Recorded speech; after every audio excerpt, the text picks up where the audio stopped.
اعوذ باللہ من الشیطان الرجیم بسم اللہ الرحمن الرحیم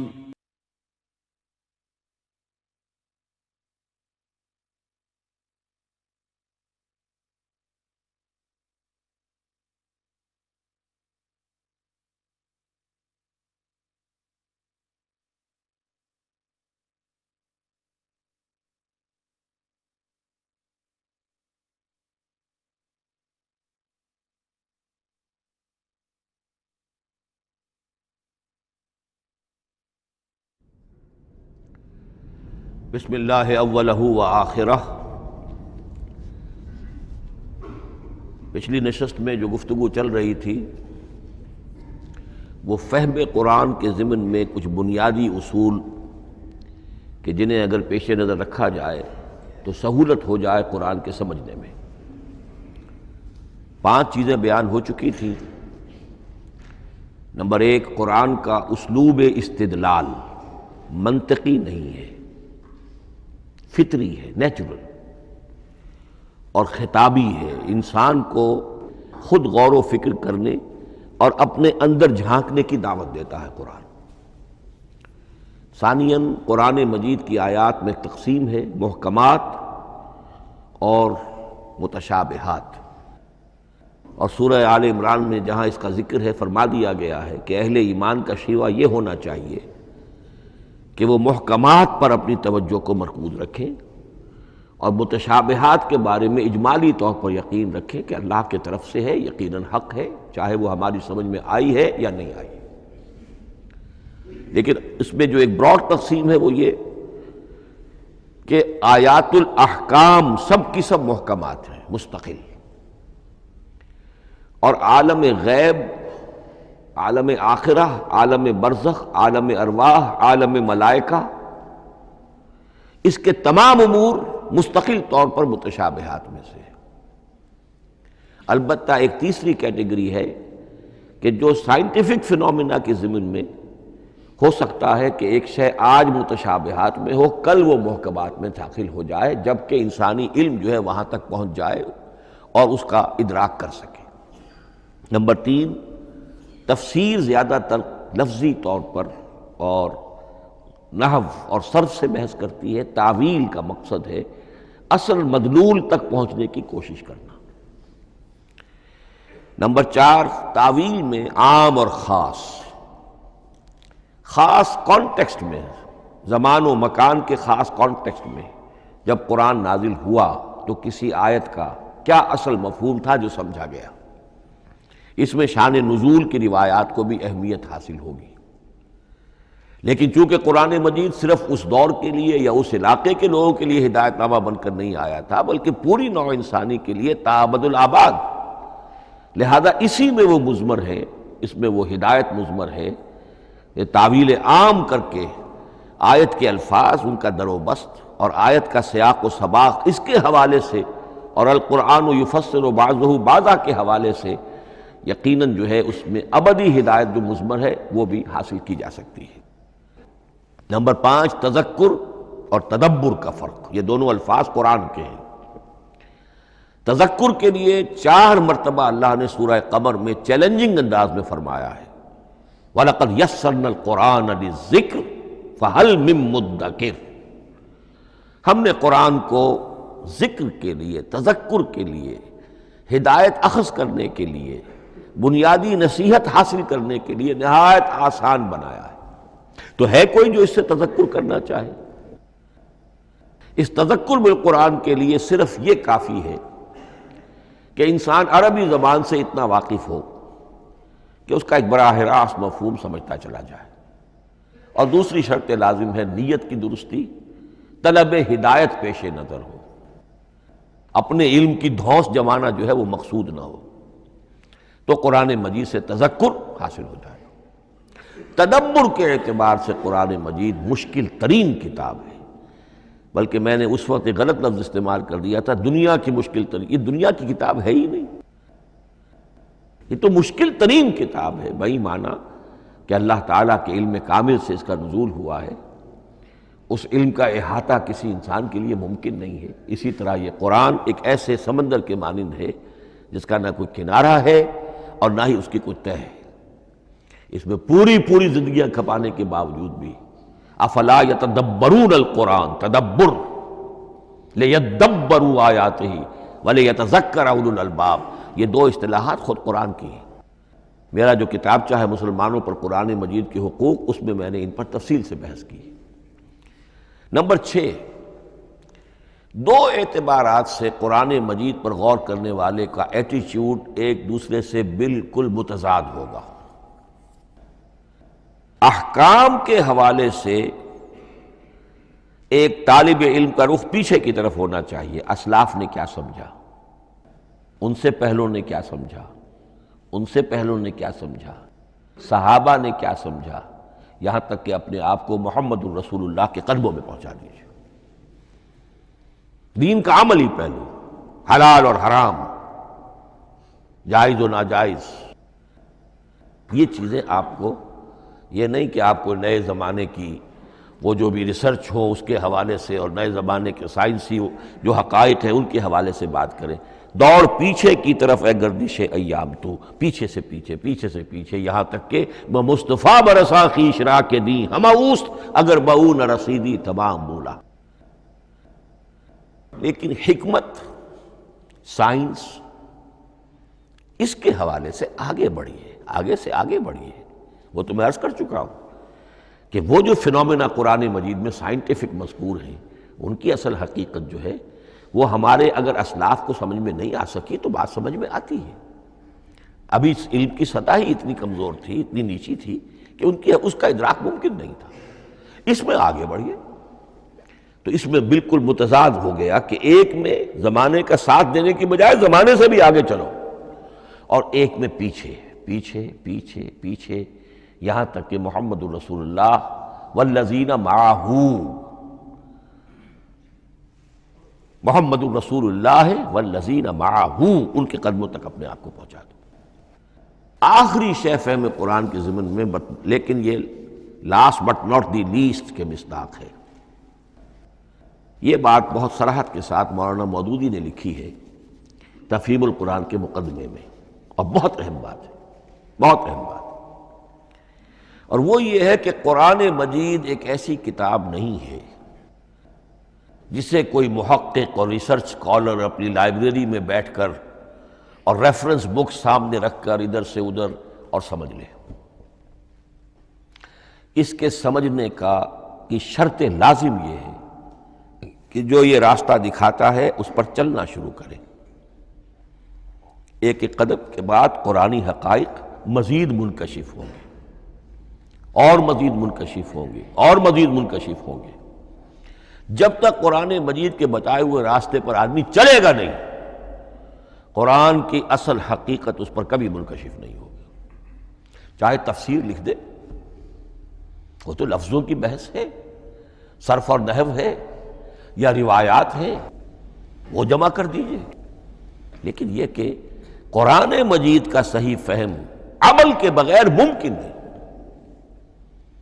جیسے قرآن مجید میں آتا زادتہم ایمانا، ایمان بڑھتا ہے، عمل کے ذریعے سے ایمان بڑھتا ہے۔ میں اس میں ایک شے کا اضافہ کر رہا ہوں، میرے نزدیک قرآن مجید مینول آف ریولیوشن، محمد عربی صلی اللہ علیہ وسلم نے ایک عظیم انقلاب برپا کیا دنیا میں، اور ایک انقلابی جد و جہد کی ہے۔ دعوت کے قبول کرنے والوں کو منظم کرنا، ان میں سم و طاعت کی عادت پیدا کرنا، پھر ان میں تن من دھن قربان کرنے کا جذبہ پیدا کرنا، پھر ان کا تزکیہ کرنا، ان کی تربیت، پھر جب وہ تیار ہو جائیں تو باطل سے ٹکر، اور اس میں پھر جہاد اور قتال کے مراحل، تاکہ انقلاب آ گیا، اور یہ کہ جاء الحق وزہق الباطل ان الباطل کان زہوقا۔ اس جد و جہد کے ہر مرحلے پر قرآن نازل ہو رہا ہے، جو اس مرحلے کے جو مسائل ہیں، جو اس مرحلے کے پرابلمز ہیں، جو اس مرحلے کی مشکلات ہیں، ان سے بحث کر رہا ہے۔ اب اگر کوئی فرد یا کوئی گروہ اس پروسیس میں وہ داخل ہی نہیں، وہ سمجھ ہی نہیں سکتا کہ یہ جو بات کہی جا رہی ہے اس کا اصل محل کیا ہے، مقام کیا ہے، کیوں کہی جا رہی ہے۔ وہ تو جب اسی قسم کی انقلابی جد و جہد میں کوئی خود مبتلا ہوگا تو اسے معلوم ہوگا یہ تھی وہ مشکل، یا یہ تھا وہ مسئلہ، یا یہ تھا وہ مرحلہ جو اس وقت کی جو جد و جہد تھی محمد الرسول اللہ والذین معہ کی، کہ اس وقت یہ آیات نازل ہوئی۔ اس طریقے سے مینول آف ریولوشن میں کہا کرتا ہوں، چونکہ ہماری جو طب کی تعلیم ہوتی ہے ان میں مینول آف ڈسیکشن سب سے پہلے جو ہے اناٹمی پڑھائی جاتی ہے اور ڈیڈ باڈی کی ڈسیکشن ہوتی ہے، تو مینول آف ڈسیکشن جو ہے وہ پہلی کتاب ہوتی ہے جو ہمیں ملتی ہے۔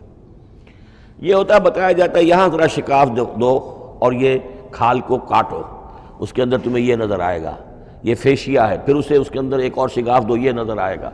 بالکل اسی طریقے سے قرآن مجید کی انگلی پکڑ کر اگر آپ چلیں گے تو پھر درجہ بدرجہ قرآن آپ پر منکشف ہوتا چلا جائے گا۔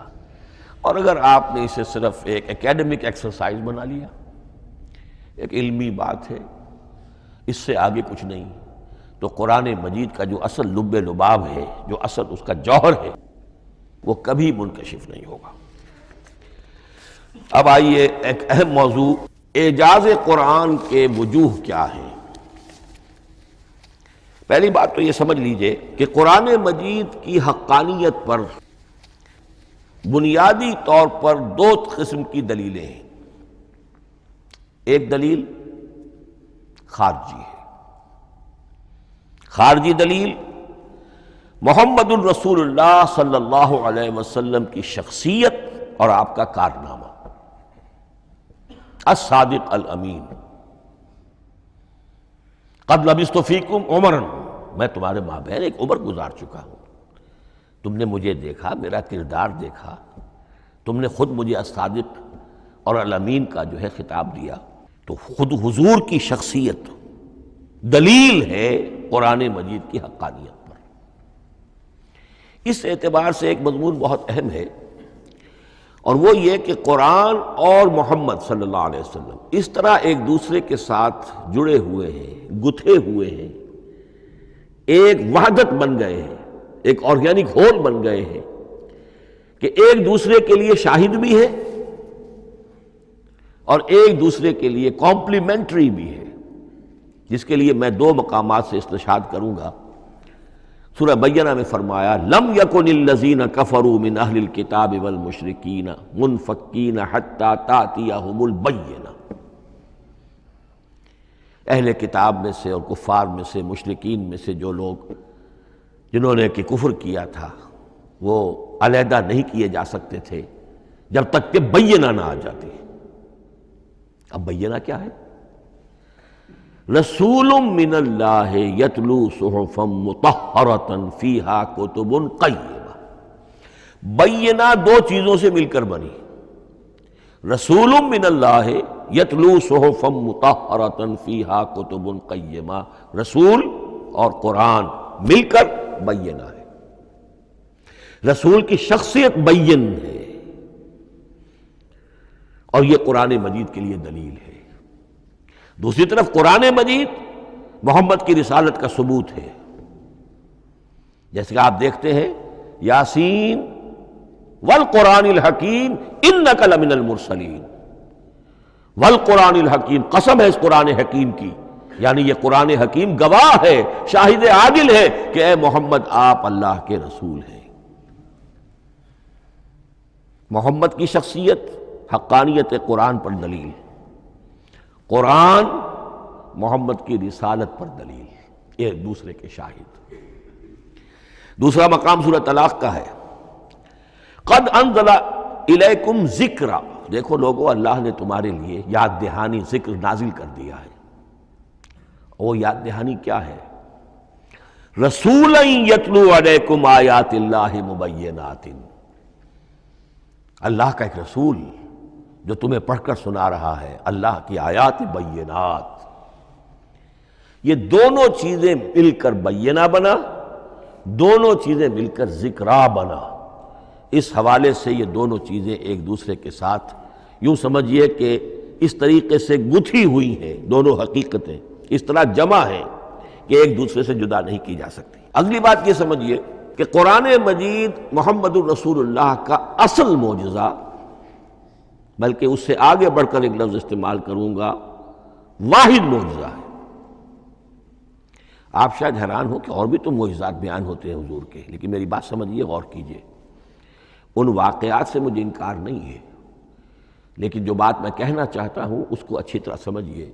معجزہ کہتے کسے ہیں؟ معجزہ عاجز کر دینے والی شے۔ اس معجزے میں دو چیزیں ہونی لازم ہیں، دعویٰ اور تحدی، چیلنج۔ جب کہ کوئی خرق عادت کوئی شے پیدا ہو جائے، خرق عادت اسے کہتے ہیں کہ فزیکل لا ایک ہے، پانی، واٹر کیپس اٹس سرفیس، حضرت موسیٰ کا عصا اس پر لگا اور سمندر پھٹ گیا، خرق عادت ہے۔ یعنی جو عادی قانون ہے، عام طور پر جو قوانین طبعیہ ہیں، ان کا پھٹ جانا، ختم ہو جانا، ٹوٹ جانا، اور کسی حقیقت کا اس میں سے ظاہر ہو جانا جو ان فزیکل لاز کے خلاف۔ آگ کے بارے میں قانون کیا ہے؟ وہ جلاتی ہے، لیکن یہ کہ یہ معجزہ ہے، یہ خرق عادت ہے کہ حضرت ابراہیم آگ میں ڈالے گئے، اس نے نہیں جلایا، یا نارو کونی بردن و سلام علی ابراہیم۔ تو خرق عادت کو اب دو قسموں میں آپ سمجھیے۔ ایک خرق عادت وہ ہے جو دعوے کے ساتھ پیش کیا جائے، اپنی صداقت، اپنی رسالت کی حقانیت اور صداقت کے ثبوت کے طور پر، اور اس میں چیلنج کیا جائے کہ آؤ مقابلہ کر لو۔ وہ اس رسول کا اصل معجزہ ہوتا ہے۔ ایک خرق عادت وہ ہے جو اللہ تعالیٰ اپنے نیک بندوں کی بزرگی کو ظاہر کرنے کے لیے، غیر انبیاء کے لیے بھی کرامات جنہیں ہم کہتے ہیں ہو جاتی ہے۔ بہت سے صحابہ سے وہ کرامات ثابت ہیں۔ حضرت عمر رضی اللہ تعالی عنہ کو شام کا میدان جنگ دکھا دیا گیا، یا ساریۃ الی الجبل کے الفاظ آپ نے فرمائے۔ ابھی تو ٹیلی ویژن کہیں نہیں تھا، ابھی یہ سارے وسائل و ذرائع موجود نہیں تھے، یہ خرق عادت ہے۔ غیر نبی کے لیے اسے ہم کہیں گے کہ یہ کرامات ہے۔ نبی کے لیے لفظ معجزہ اختیار کر لیا جاتا ہے، لیکن معجزہ اس کو نہیں کہنا چاہیے، اصل میں یہ بھی نبی کے لیے کرامات کے درجے کی شے ہے جو اس سے بلند ہے۔ معجزہ وہ ہے جسے کوئی نبی دلیل کے طور پر پیش کرے اور اس پر چیلنج کرے کہ آؤ اور مقابلہ کرو۔ مثلا حضرت موسیٰ علیہ السلام کو دو معجزے دیے گئے، اور اس میں سے جو سانپ بن جانا تھا لاٹھی کا، وہ معجزہ ہے جس پر چیلنج بھی آیا اور ساحروں سے مقابلہ بھی کیا، اور ساحر شکست کھا گئے، عاجز آ گئے۔ القی السحرۃ ساجدین، وہ سارے جادوگر جو ہیں فوری طور پر بے اختیار سجدے میں گر گئے۔ آمنا برب موسیٰ و ہارون، ہم ایمان لے آئے موسیٰ اور ہارون کے رب پر۔ یہ معجزہ ہے۔ اس معنی میں محمد الرسول اللہ صلی اللہ علیہ وسلم کا معجزہ صرف قرآن حکیم۔ قرآن مجید میں آپ سورہ انعام میں بھی دیکھیں گے بہت ہی شدت کے ساتھ، سورہ بنی اسرائیل میں دیکھیں گے بڑی تفصیل کے ساتھ معجزے طلب کیے گئے۔ آپ اس مکے کی سرزمین میں ابھی ہمارے دیکھتے ہی دیکھتے چشمہ نکال دیجئے، ہم مان لیں گے آپ اللہ کے رسول ہیں۔ آپ ہماری نگاہوں کے سامنے آسمان پر چڑھ کر دکھائیے، پھر وہاں سے کتاب لے کر اتریے، پھر ہم سمجھ لیں گے آپ اللہ کے رسول ہیں۔ آپ کے لیے چشم زدن میں کوئی محل سونے کا چاندی کا تیار ہو جائے، مان لیں گے آپ کو اللہ کے رسول ہیں۔ آپ اس بے آب و گیا وادی میں فوراً ایک باغ جو ہے اپنے لیے بنا کے دکھا دیں، مان لیں گے کہ آپ اللہ کے رسول ہیں۔ ایسے تمام مطالبات پر اللہ تعالیٰ کی طرف سے کوڑا جواب ملا، اللہ اس قسم کی کوئی شے نہیں دکھائے گا۔ بلکہ سورہ انعام جب ہم پڑھیں گے وہاں تو بہت ہی واقعہ یہ ہے کہ اس کو پڑھ کر رقت طاری ہوتی ہے کہ ایک موقع پر ایسا محسوس ہوتا ہے کہ حضور صلی اللہ علیہ وسلم کی طبیعت مبارکہ میں یہ خیال پیدا ہو گیا کہ اللہ کو ایسی شے ان کو دکھائی دی جائے تاکہ چپ تو ہو جائے، نہ بھی مانیں گے چپ تو ہوں گے، ورنہ تو عوام کے سامنے ان کی دلیل مجھ پر قائم ہو رہی ہے کہ بھائی یہ رسالت کے مدعی ہے، ہم کہتے ہیں معجزہ دکھاؤ، معجزہ نہیں دکھاتے، تو پوزیشن میری جو ہے کمزور ہو رہی ہے۔ وہاں جس انداز میں اللہ نے کہا ہے، ہرگز نہیں، اے نبی اگر آپ کے اختیار میں ہے تو کہیں آسمان پر سیڑھی لگا لیجئے یا زمین میں سرنگ لگا کے کوئی معجزہ لا سکتے ہو تو لے آئیے، ہم نہیں دکھائیں گے۔ لقت طاری ہوتی ہے۔ تو حضور کا معجزہ اس معنی میں صرف ایک ہے اور وہ قرآن ہے۔ اچھا، اس کے لیے کیسے کیسے چیلنج کیے گئے؟ ام یقولون تقولہ بل لا یؤمنون فلیاتوا بحدیث مثلہ ان کانوا صادقین، سورۃ الطور۔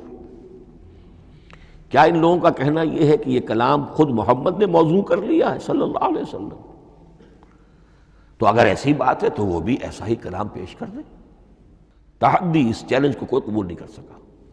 کم سے کم اس شرافت کا اقرار کرنا پڑتا ہے کہ اس وقت عرب قوم میں یہ شرافت تھی کہ کسی نے اٹیمپٹ بھی نہیں کی، ورنہ کوئی شخص الٹی سیدھی عبارت لکھ کر لے آتا اور کھڑا ہو کر کہہ دیتا کہ ٹھیک میں کہتا ہوں یہ ہے، یہ قرآن کی طرح کا کلام ہے۔ نہیں، کسی نے نہیں کیا۔ تاریخ یہ بتاتی ہے کہ اس تحدی کا کوئی کسی نے قبول نہیں کیا۔ اسی طرح فرمایا سورہ بنی اسرائیل میں قُلْ لَئِنِ اجْتَمَعَتِ الْإِنسُ وَالْجِنُّ عَلَىٰ أَن يَأْتُوا بِمِثْلِ هَٰذَا الْقُرْآنِ لَا يَأْتُونَ بِمِثْلِهِ وَلَوْ كَانَ بَعْضُهُمْ لِبَعْضٍ ظَهِيرًا۔ چیلنج ہے، اے نبی کہہ دیجئے اگر تمام انسان، تمام جن مل کر بھی چاہیں کہ ایسی کوئی کتاب وہ مرتب کر لے، نہیں کر سکیں گے، چاہے وہ سب کے سب ایک دوسرے کی مدد کریں۔ ہے کہ نہیں چیلنج؟ اسی طریقے سے سورہ ہود میں فرمایا، اب اس کو کہتے ہیں برسبیل تنزل، پوری کتاب نہیں لا سکتے قرآن جیسی، چلو تو 10 صورتیں لے آؤ۔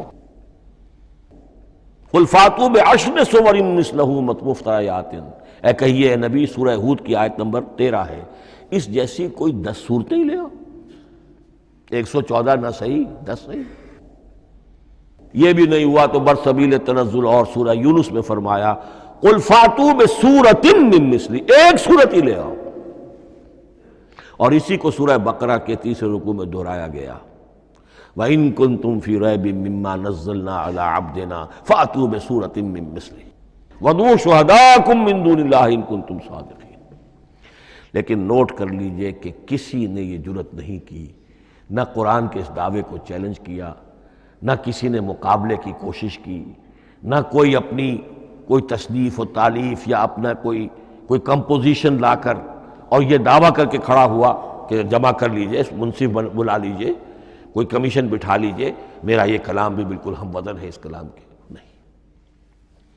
اب ہمیں دیکھنا یہ ہے کہ وجوہ اعجاز قرآن مجید کے کیا کیا ہیں۔ معجزہ تو یہ ہے، حضور کا اصل معجزہ یہ ہے، لیکن معجزہ کس کس پہلو سے ہے؟ یہ ایک ایسا موضوع ہے کہ جس پر پوری تصانیف لکھی گئی ہیں۔ وجوہ الاعجاز، وجوہ اعجاز القرآن، قرآن کے معجزہ ہونے کے کون کون سے پہلو ہیں۔ اس کا واقعہ یہ ہے کہ احسان ناممکن ہے، اور جیسے جیسے زمانہ آگے بڑھے گا اس کے اور پہلو واضح ہوتے جائیں گے۔ سنوریہم آیاتنا فی الآفاق وفی انفسہم حتی یتبین لہم انہ الحق۔ لیکن یہ کہ کس کس پہلو سے یہ معجزہ ہے، چند موٹی موٹی باتیں ضرور سمجھ لیجئے۔ لغت، ادب، فصاحت، بلاغت، عذوبت، مٹھاس، اس کے اعتبار سے قرآن معجزہ ہے۔ لیکن اس اعتبار سے قرآن معجزہ ہے یا تو تھا اپنے زمانے کے عربوں کے لیے، غیر عرب کے لیے تو نہیں تھا۔ غیر عرب جو ہے قرآن مجید کی جو بھی فصاحت و بلاغت ہے، اس کا جو لٹریری بیوٹی ہے، اس کو تو وہ اپریشیٹ نہیں کر سکتا تھا۔ یہ حصہ جو ہے یا تو عربوں کے لیے تھا اس وقت دائمی، یا آج بھی عرب کچھ نہ کچھ، بہرحال عربی ان کی زبان ہے، وہ پڑھتے ہیں، جیسا کہ میں نے عرض کیا تھا، چاہے عیسائی ہوں اور چاہے یہودی ہوں، وہ بھی اپنے ہاں لٹریچر کی، عربی لٹریچر کی ہائیسٹ کتاب کی حیثیت سے قرآن مجید کو پڑھانے پر مجبور ہے۔ ایک پہلو اس کا یہ ہے، اور اسی کے حوالے سے نوٹ کیجئے حضرت لبید رضی اللہ تعالی عنہ، یہ سبع معلقہ کے شعراء میں سے تھے آخری۔ عربوں میں چونکہ اس کا بڑا چرچا تھا شاعری کا، تو ان کا جو سالانہ جشن ایک ہوتا تھا، اس میں وہ بہت بڑے بڑے شعراء سب جمع ہوتے تھے، اپنے اپنے قصیدے پڑھتے تھے، اور جس کا قصیدہ سمجھا جاتا تھا کہ سب سے اعلیٰ ہے، سب سے بلند ہے، سب سے عمدہ ہے، اب اسے اس سال کے لیے وہ گویا کہ ملک الشعراء اس کو مانا جاتا تھا کہ یہ شاعروں کا بادشاہ ہے، اور تمام شاعر اسے سجدہ کرتے تھے بالفعل۔ اور اس کے قصیدے کو کعبے کی دیوار کے ساتھ ٹانگ دیا جاتا تھا، معلق کر دیا جاتا تھا۔ ایسے 7 قصیدے ہیں جن کے مجموعے کا نام ہے 7 معلقہ۔ اس 7 معلقہ جو ہیں، 7 جو سلسلے ہیں، ان میں آخری حضرت لبید کا ہے۔ وہ ایمان لے آئے، ایمان لانے کے بعد انہوں نے شعر کہنا چھوڑ دیا۔ اس پر حضرت عمر نے ایک دفعہ ان سے کہا کہ لبید اب آپ شعر نہیں کہتے۔ ان کا جواب تھا ابعد القرآن، کیا قرآن کے بعد بھی کسی کے لیے کوئی موقع ہے کہ وہ کچھ کہنے کی کوشش کرے؟ فصاحت اور بلاغت کی تو معراج قرآن مجید ہے، وہ آ چکی ہے۔ تو جہاں تک اہل عرب کے لیے اس کا معجزہ ہونا، خاص طور پر اس دور میں اور اب بھی کسی درجے میں، اس میں تو اہمیت ہے اس کی ادبیت، اس کی فصاحت، اس کی بلاغت، اس کی عذوبت۔ دائمی اور ابدی یہ کس اعتبار سے معجزہ ہے؟ عہد حاضر میں اور غیر عرب لوگوں کے لیے۔ نمبر 1، سائنسی حقائق کا انکشاف۔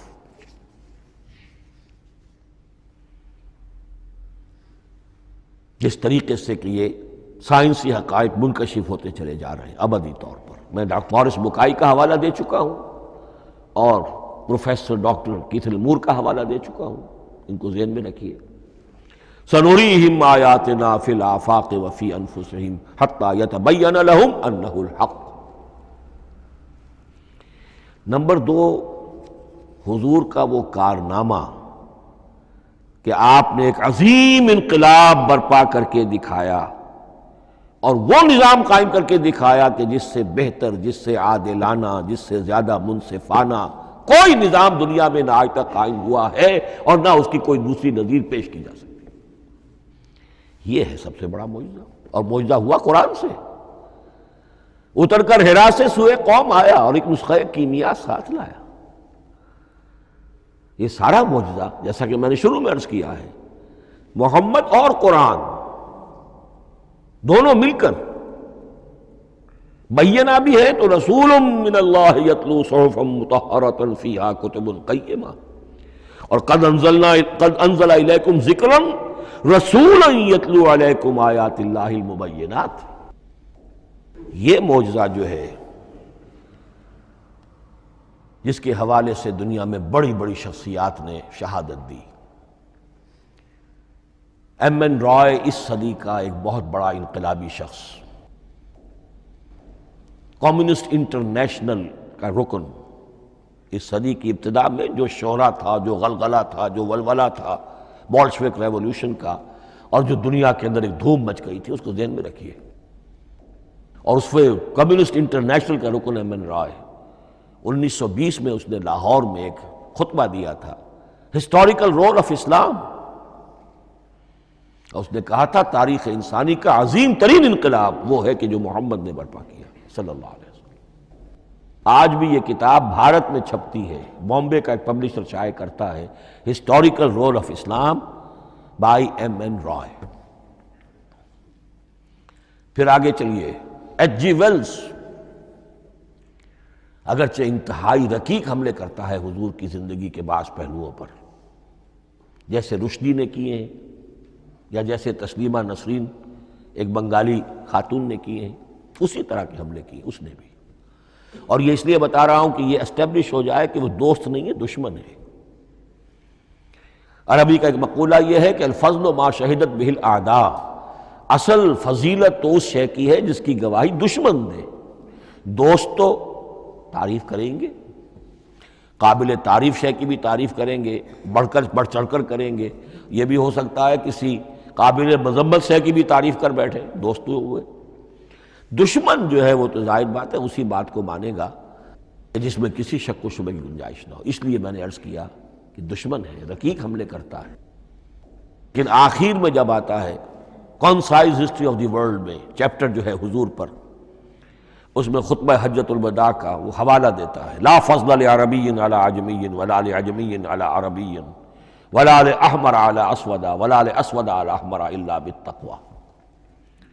اور پھر لکھتا ہے کہ اگرچہ انسانی حریت و اخوت و مساوات کے واعظ تو پہلے بھی بہت کہے گئے تھے، یہاں تک کہ مسیح ناصری حضرت عیسیٰ علیہ السلام کے ہاں بھی ہمیں بڑے واعظ ملتے ہیں، لیکن یہ ماننا پڑتا ہے کہ تاریخ انسانی میں پہلی مرتبہ ان اصولوں پر ایک انسانی معاشرہ قائم کر کے دکھایا محمد نے صلی اللہ علیہ وسلم۔ Although the sermons of human freedom, fraternity and equality were said before also, and we find a lot of them in Jesus of Nazareth, but it must be admitted that it was Muhammad sallallahu alayhi wa sallam who established for the first time in history a society based on these principles. اسی طرح کی گواہی آج سے تقریباً 20 سال پہلے امریکہ کے ڈاکٹر مائیکل ہارٹ نے دی۔ A selection and gradation of the 100 most influential personalities of human history. اور نمبر 1 پر محمد کا ذکر کر رہا ہے صلی اللہ علیہ وسلم، اور کہتا ہے naturally I owe an explanation, میں عیسائی ہوں اور ابھی تک عیسائی ہے، وہ اس کی موت کی بھی ابھی کوئی خبر نہیں آئی ہے، عیسائی ہے، لیکن یہ کہ اس نے حضور کو نمبر 1 پر رکھا، حضرت عیسیٰ کو نمبر 3 پہ لے گیا، تو naturally I owe an explanation, اور پھر ایکسپلینیشن دی ہے this is because he is the only person supremely successful in both the religious and secular fields. یہ دونوں میدان جو ہے مذہب اور روحانیت، اور دوسری طرف سیاست اور حکومت اور ریاست، ان دونوں میدانوں میں بیک وقت انتہائی کامیاب انسان صرف ایک ہے، اور وہ محمد ہے صلی اللہ علیہ وسلم۔ یا تو آدمی اس میں اونچا ہوتا ہے، روحانیت میں ہے، دین میں ہے، اخلاق میں ہے، تو سیاست اور ریاست میں زیرو ہوگا، یا کوئی بہت بڑا بادشاہ ہے، بڑا حکمران ہے، بڑا فاتح ہے، سکندر اعظم ہے، تو وہ اخلاقیات میں اور روحانیات میں زیرو نہیں، مائنس ہوگا۔ یہ معاملہ کہ دونوں میں this is because he is the only person supremely successful in both the religious and the secular fields. لیکن یہ بات نوٹ کر لیجئے کہ جو تازہ ایڈیشن ہے اس کتاب کا، اس میں سے یہ پیسج نکال دیا ہے نئے جو ایڈیٹرز ہیں انہوں نے۔ اس کے لیے آپ کو کسی پرانے ایڈیشن سے رجوع کرنا پڑے گا، concise history of the world, اور وہ لائبریریوں میں مل جائے گا۔ علامہ اقبال نے اس بات کو یوں بیان کیا ہے، ہر کجا بینی جہان رنگ و بو، کہ از خاکش بروید آرزو، یاد نور مصطفیٰ اورا بہاس، یا ہنود اندر تلاش مصطفیٰ است۔ اس دنیا میں تمدن کے اعتبار سے، اخلاق کے اعتبار سے، معاشرت کے اعتبار سے کہیں کوئی خوبی اگر تمہیں نظر آتی ہے، کوئی رمق نور کی، خوبی کی، بھلائی کی، رنگ و بو، جان لو کہ یا تو وہ نور محمدی سے مستعار لی گئی ہے، اور یا ابھی تک انسان ابھی محمد کی تلاش میں ہے، ادھر جا رہا ہے، قافلہ ادھر جا رہا ہے، نوع انسانی کا چاروں ناچار ادھر جا رہا ہے۔ سوشل ایولیوشن کا پروسیس انسان کو افراط و تفرید کے دھکوں کے باوجود تدریجاً لے کر جا رہا ہے بحیثیت مجموعی پوری مین کائنڈ کو اسی بات کی طرف کہ جس کی طرف دعوت دی تھی محمد رسول اللہ صلی اللہ علیہ وسلم۔ ہر کجا بینی جہان رنگ و بو، کہ از خاکش بروید آرزو، یا ز نور مصطفیٰ اورا بہاست، یا ہنود اندر تلاش مصطفیٰ است۔ اسی اعتبار سے میں ایک بات اور کہہ رہا ہوں، اس پہلو سے واقعہ یہ ہے کہ میرے نزدیک اس دور میں اعجاز قرآن کی سب سے بڑی نمائندہ شخصیت، اعجاز قرآن کا سب سے بڑا مظہر علامہ اقبال کی ذات ہے۔ 20ویں صدی کا مفکر، فلسفی، مشرق و مغرب کے فلسفے پڑھ چکا، قدیم اور جدید فلسفہ سب کا مطالعہ کیا، اور اس کے بعد اس کو قرآن کی حقانیت پر جو یقین نظر آیا ہے، قرآن کی عظمت جس طرح اس پر منکشف ہوئی ہے، وہ واقعہ یہ ہے کہ مجھے کم سے کم اپنی محدود معلومات کی حد تک عظمت قرآن کا وہ انکشاف کسی دوسرے شخص پر نظر نہیں آتا۔ انہوں نے جس طریقے سے مرثیے کہے ہیں کہ مسلمان قوم نے کس طرح قرآن کو چھوڑا ہوا ہے، واعظ ہے تو قرآن سے نہیں، کہیں اور سے۔ تربیت اور تزکیہ نفس ہے تو اس کا تعلق قرآن سے نہیں، وہ بھی کچھ اور مستعار چیزیں ادھر سے ادھر سے لے لی ہیں۔ فلسفے ہیں تو کہیں اور سے لے لیے ہیں، قرآن سے حکمت جو ہے وہ اخذ نہیں کی گئی ہے۔ کیسے کیسے انہوں نے عظمت قرآن کا جو انکشاف ان پر ہوا اس کی تعبیر کی ہے۔ کتاب زندہ قرآن حکیم، حکمت او لا یزا نست و قدیم، حرف اورا ریب نئے، تبدیل نئے، آیا شرمندہ تعویل نئے، فاش گویا ماں سے در دل مضمر است، یہ کتابیں نیز چیزیں دیگر است، مثل حق پنہاؤ ہم پیداستو، زندہ و پائندہ و گویاستو، چون بجاں در رفت جہاں دیگر شود، جہاں چو دیگر شد جہاں دیگر شود۔ میں اس میں خاص طور پر 2 اشعار آپ کو اس وقت سنانا چاہتا ہوں۔ انہوں نے حضور سے مناجات کرتے ہوئے 2 اشعار کہیں، اس سے آپ کو اندازہ ہوگا کہ انہیں کتنا یقین تھا کہ میرے سارے فکر کا منبع قرآن حکیم ہے۔ کہتے ہیں گر دلم آئینہ بے جوہر است،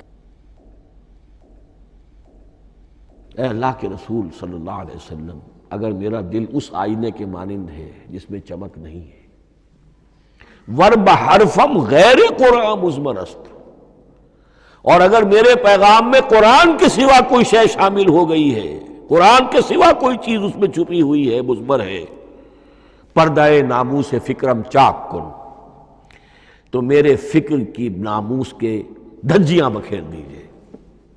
پردہ ناموس فکرم چاک کن، این خیاباں راز خارم پاک کن، اس شاہراہ کو اس کانٹے سے پاک کر دیجئے، کانٹا میرا، میں کانٹے کے مانند ہوں، پھر اٹھا کر پھینک دیجئے۔ روز محشر خار و رسوا کن مرا، بے نصیب از بوسہ پاک کن مرا، قیامت کے دن مجھے ذلیل و خوار کیجیے گا اور اپنے قدموں، اپنے پائے مبارک کا بوسہ لینے سے محروم کر دیجیے گا۔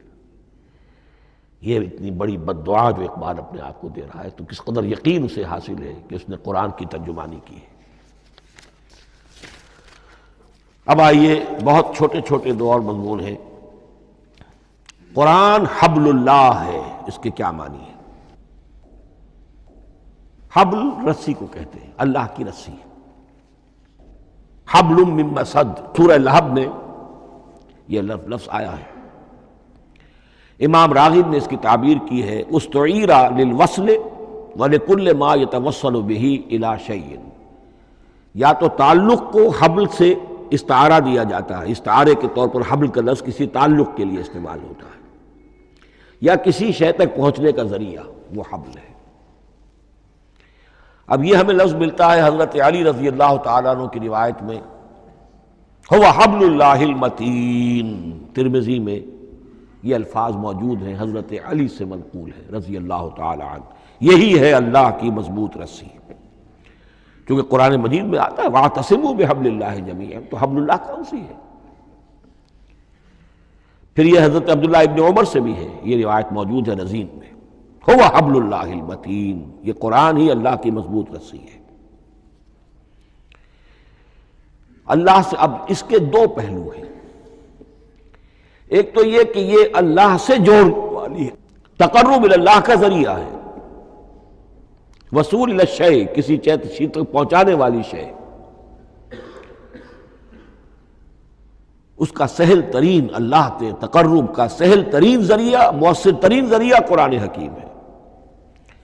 چنانچہ ترمذی میں حضرت عبداللہ ابن مسعود کا یہ قول موجود ہے، القرآن حبل اللہ الممدود من السماء الی الارض، قرآن تو اللہ کی وہ رسی ہے جو تنی ہوئی ہے آسمان سے زمین کی طرف۔ یہ ترمذی میں تو اصل میں اثر ہے، حضرت عبداللہ ابن مسعود کا قول ہے، لیکن یہ کہ زید ابن ارقم سے یہ الفاظ جو ہیں مرفوعاً کہ یہ حضور کے الفاظ ہیں، یہ بھی منقول ہے کہ حضور نے فرمایا کہ القرآن حبل اللہ الممدود من السماء الی الارض۔ اور ایک بڑی پیاری روایت ہے طبرانی کی معجم کبیر میں کہ ایک مرتبہ حضور اپنے حجرے سے برآمد ہوئے مسجد نبوی کے ایک گوشے میں دیکھا کچھ صحابہ بیٹھے ہوئے قرآن سمجھ رہے ہیں، سمجھا رہے ہیں، پڑھ رہے ہیں، مذاکرہ ہے قرآن۔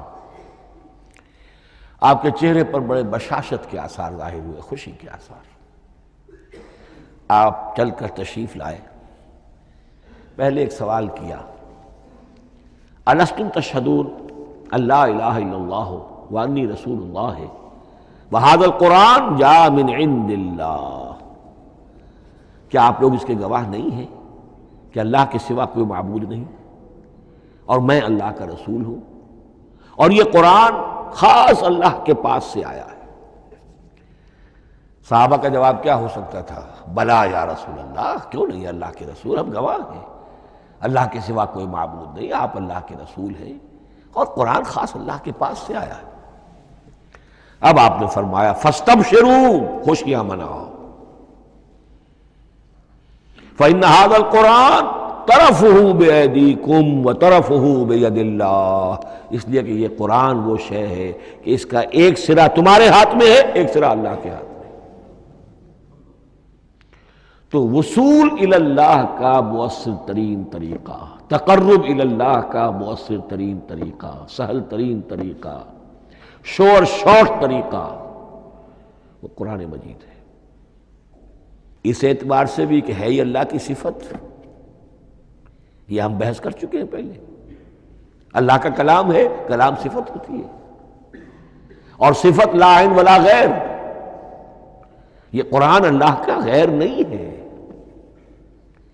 ہم سمجھ نہیں سکتے، لیکن یہ کہ ہر صفت جو ہے وہ تو در حقیقت نہ عین ہے نہ غیر ہے۔ دوسری طرف یہی قرآن جو ہے حبل اللہ اس معنی میں بنتا ہے کہ مسلمانوں کو باہم جوڑنے والی شے،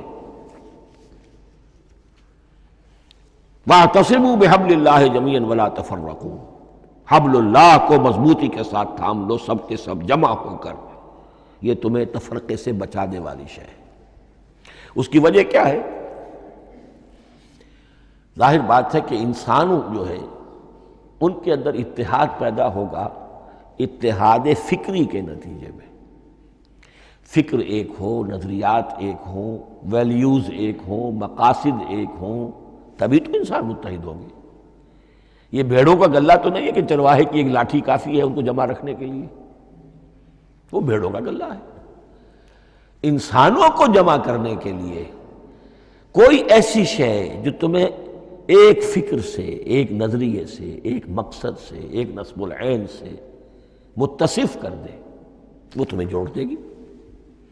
اور قرآن وہ شے ہے جو ایک فکر دیتا ہے، ایک خیال دیتا ہے، ایک نظریہ دیتا ہے، ایک عقیدہ دیتا ہے، ایک مقصد دیتا ہے، ایک نصب العین دیتا ہے، اللہ کے لیے جینا، اللہ کے لیے مرنا، ان صلاتی و نسکی و محیایا و مماتی للہ رب العالمین، ایک آئیڈیل دیتا ہے محمد الرسول اللہ کی شکل میں، لقد کان لکم فی رسول اللہ اسوۃ حسنہ۔ اب قرآن وہ چیز ہے کہ جو تمہیں آپس میں جوڑتی چلی جائے گی، تمہارے درمیان اتحاد پیدا ہو جائے گی۔ آخری چیز، مسلمانوں پر قرآن مجید کے حقوق کیا ہیں؟ یہ صرف اشارہ کروں گا اس لیے کہ اس پر میرا کتابچہ موجود ہے، اور اس کتابچے کو اللہ تعالیٰ نے بہت قبول عام عطا فرمایا۔ اس کا انگریزی ترجمہ کیا ایک صاحب نے، از خود کیا، خود ہی ٹائپ کیا، خود ہی چھپوایا۔ عربی ترجمہ ایک صاحب نے کیا، خود کیا۔ فارسی ترجمہ ایک صاحب نے کیا، خود کیا، بغیر کسی معاوضے کے۔ ملیشیا میں وہ چھپ چکا ہے، لاکھوں کی تعداد میں عام ہو چکا ہے۔ پھر میں نے ایک موقع پر 1970 میں رمضان مبارک کے دوران آخری عشرے میں مولانا بن نوری رحمۃ اللہ علیہ تشریف لائے ہوئے تھے مدینہ منورہ، اور میں نے بھی وہ پورا رمضان مبارک اس سال وہیں کیا تھا۔ میں نے ان کو دیا تھا کہ آپ دیکھیے اس میں کوئی غلطی ہو تو مجھے بتا دیجئے، میں اسے بڑے پیمانے پر شائع کرنا چاہتا ہوں۔ انہوں نے حالت اعتکاف میں مسجد نبوی میں پڑھا ہے، صرف ایک جگہ ایک جملے میں انہوں نے اصلاح تجویز کی، وہ میں نے کر دی۔ اس اعتبار سے اب یہ کتابچہ جو ہے مصدقہ ہے مولانا محمد یوسف بن نوری رحمۃ اللہ علیہ کا۔ اس میں اللہ تعالیٰ نے جو بات مجھ سے کہلوا دی تھی، تقریباً 30 سال پہلے کی بات ہے، ہر مسلمان پر قرآن مجید کے 5 حقوق حسب استعداد و توفیق عائد ہوتے ہیں۔ پہلے یہ کہ اس پر ایمان ہو جیسا کہ ایمان کا حق ہے، صرف زبانی ایمان نہیں، دل سے یقین کہ یہ اللہ کا کلام ہے۔ اور اس کا نتیجہ کیا ہوگا؟ پھر عظمت اس کی پیدا ہوگی، ایمان و تعظیم، یہ پہلا حق ہے۔ تلاوت و ترتیل، اس کو پڑھے جیسے کہ پڑھنے کا حق ہے، پھر سمجھے جیسے کہ سمجھنے کا حق ہے، تذکر و تدبر، پھر عمل کرے، انفرادی طور پر بھی اجتماعی طور پر بھی۔ انفرادی طور پر جو آپ کی زندگی کے معاملات ہیں وہ آپ قرآن کے مطابق طے کریں، قومی سطح پر حکومت اور ریاست اور قانون اور سیاست، اس کے سارے تقاضے قرآن کے مطابق پورے ہوں، اور آخری یہ کہ اس قرآن کو پہنچائیں اور عام کریں، جس کے لیے حضور نے اس حد تک اس میں عمومیت کر دی ہے کہ بلغوا انی ولو آیۃ، پہنچاؤ میری جانب سے خواہ ایک ہی آیت پہنچاؤ، میرا کوئی امتی اس سعادت سے بالکل محروم نہ رہ جائے۔ اول تو خیرکم من تعلم القرآن وعلمہ، تم میں سے بہترین لوگ وہ ہیں جو اسی کے لیے اپنے آپ کو وقف کر دیں، قرآن پڑھیں اور پڑھائیں، سیکھیں اور سکھائیں، سمجھیں اور سمجھائیں۔ اس لیے کہ سمجھنے اور سمجھانے، سیکھنے اور سکھانے، پڑھنے اور پڑھانے کا بھی کوئی ایک لیول تو نہیں ہے، ایک عام لوگوں کی سطح ہے، ایک ان سے اوپر کی سطح ہے، ایک انٹلیکچوئلز کی سطح ہے، ایک جینیس لوگوں کی سطح ہے۔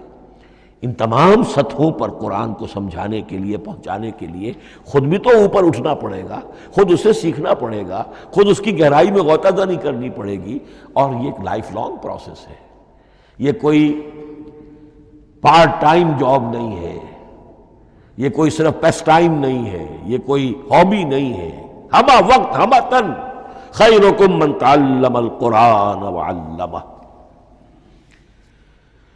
اب آخری بات بتا رہا ہوں، اور وہ یہ ہے کہ قرآن مجید وحی باللفظ ہے،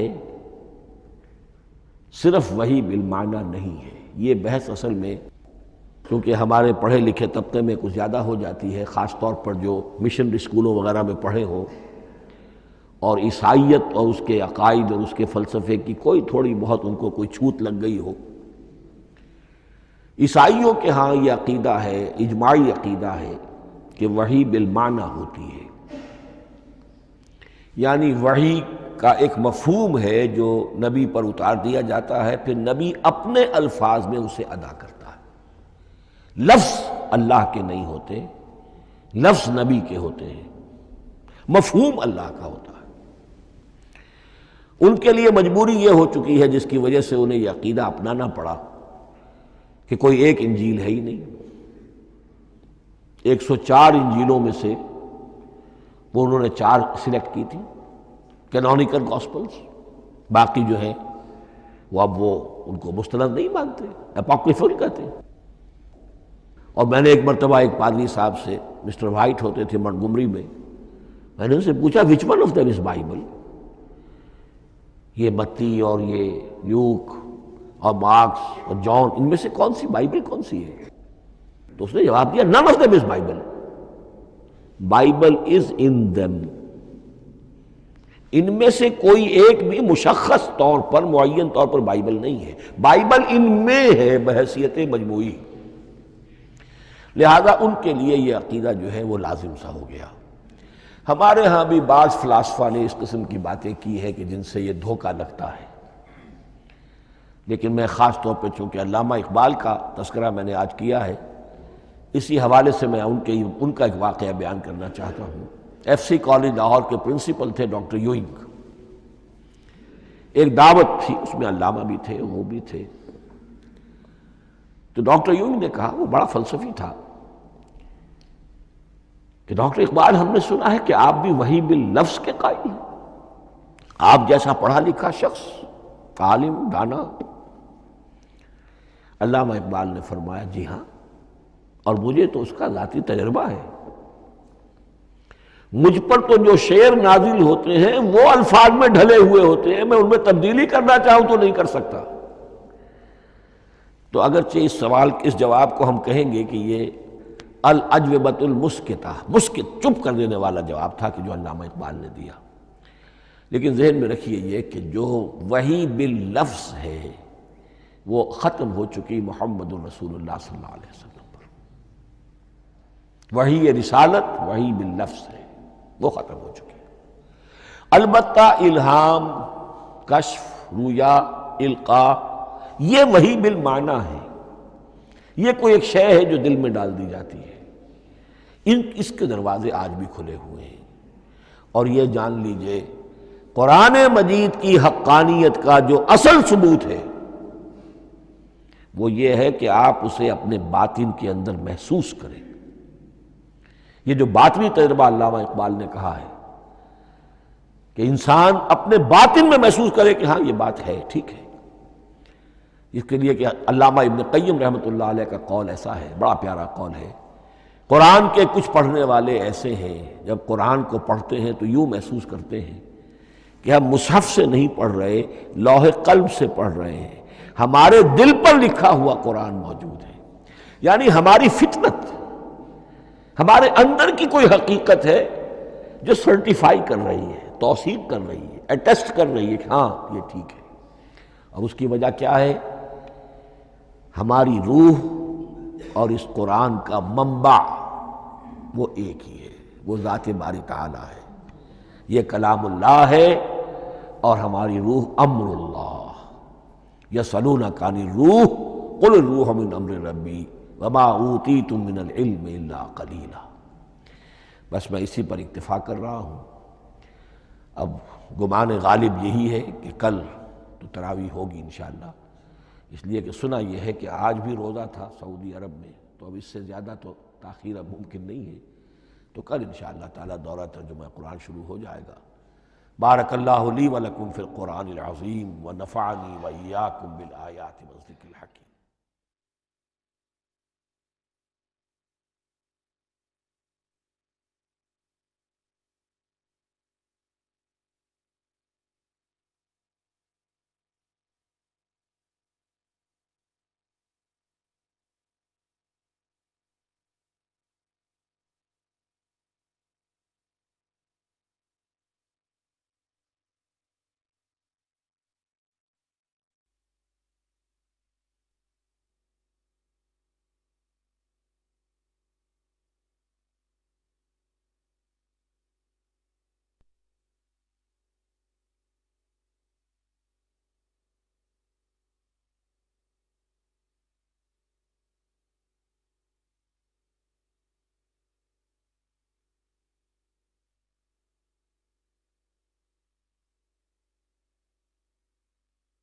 أعوذ بالله من الشيطان الرجيم. بسم الله الرحمن